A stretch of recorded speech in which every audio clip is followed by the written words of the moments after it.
It's watching everyone on this subreddit. This is the price we pay for tempting fate. We should never have posted our experiences. Some stories should be left alone. We could have simply been glad to survive these terrible things, rather than flocking to NoSleep in an eager rush to gloat of our triumphs. We toyed with forces beyond our understanding, and this is our comeuppance. Think about it. Think about what we've done. We've posted about ghastly ghouls and abominable apparitions. We've bragged of our narrow victories against unfathomably powerful forces. We've even, on occasion, made jokes in comment sections. I'm not judging you. I'm the same. Comedy is a soothing bandage for the chasms of horror that traumatic events can open in our souls. Still, evil doesn't care about that. Don't fool yourself into thinking that readers might avoid this reckoning. Even the lurkers and non-voters have contributed to the thriving nature of this dark and twisted place. You've caught the eye of something truly insidious. It was only a matter of time until a very bad thing would find RR NoSleep and turn it into a computerized haunted house. Perhaps I should explain what I've discovered. I have read the experiences of so many people on this subreddit. I've gleefully soaked up their tales of true horror, and it has become a slight addiction. In fact, I think I first noticed something unsettling because I obsessively pore over the finer details of everything I experience on NoSleep. I've seen things that have been there 1 second and disappeared the next. The early events were things that seemed like glitches with Reddit. The name of R NoSleep changed to R Sleep, but clicking on that link didn't take me to the entirely separate subreddit of that name. It took me to a solitary Google image of a stick figure sleeping on a mattress. I messaged countless people, searched Google, and even submitted reports of what I'd experienced. Nobody else had seen the name of the subreddit change or found the picture of the sleeping stick man. Nobody had hacked the NoSleep subreddit. There had been no glitch for anyone else. I thought perhaps that I had accidentally left the official Reddit site and ended up on a fake version of RR NoSleep. I couldn't really think of any other explanation. The true terror began when events defied any form of reason. I was reading one of many NoSleep posts on rules for dealing with certain unnatural beings. When I looked at the comment section, I saw something that unnerved me.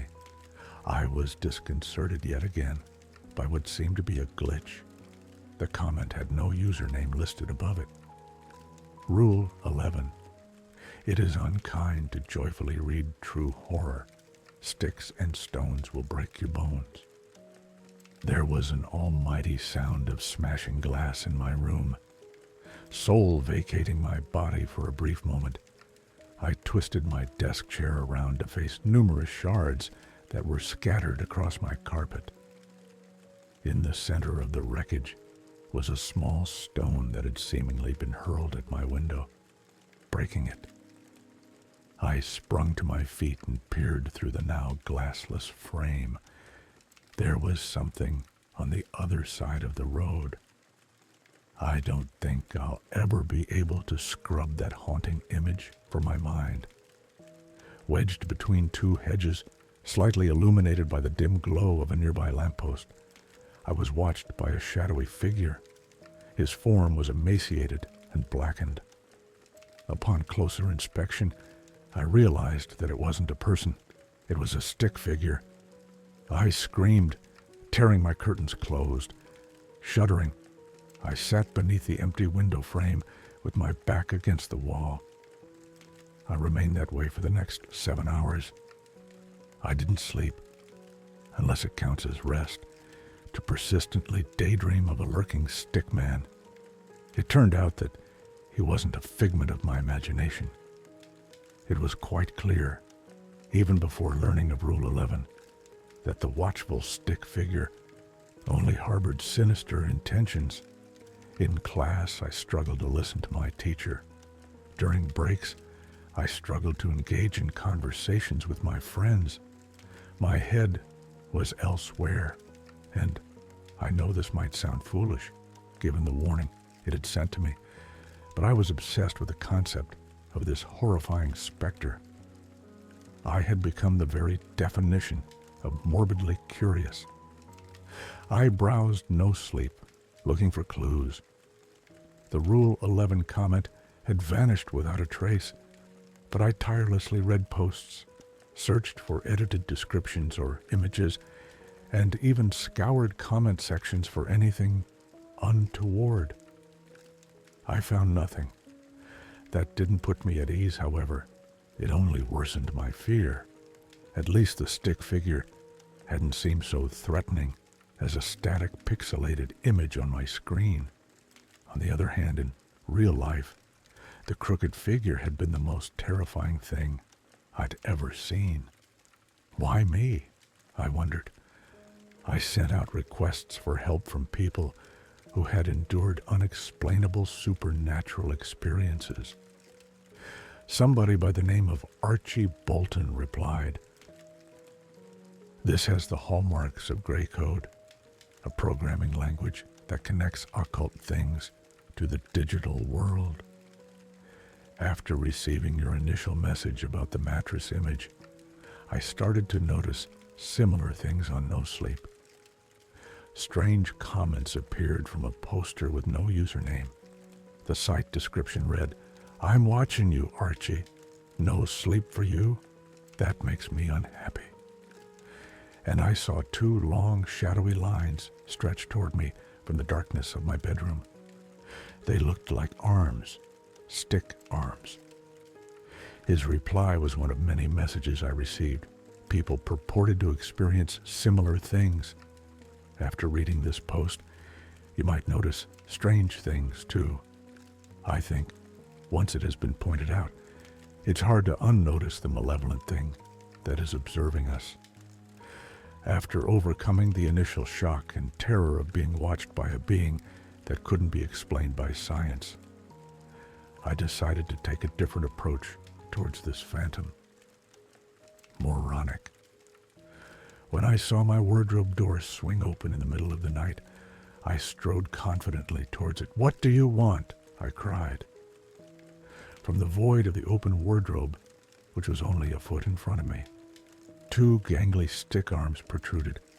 They lifted me into the air, feeling like a pair of blunt knives digging into my shoulder blades. "All who use Orange NoSleep shall die of exhaustion," it whispered. "They will lose the ability to sleep." I didn't understand what the entity was saying, but I think I was struggling to understand anything. I was entirely transfixed by the petrifying nothingness before me. I couldn't distinguish anything of the stick figure, other than the pitch-black limbs that it was employing to hoist me off the carpet. "None of you should be on NoSleep," it snarled icily. "It is my home. Leave." I howled in agony at a searing pain that suddenly emanated from the stick arms which were digging into my shoulders.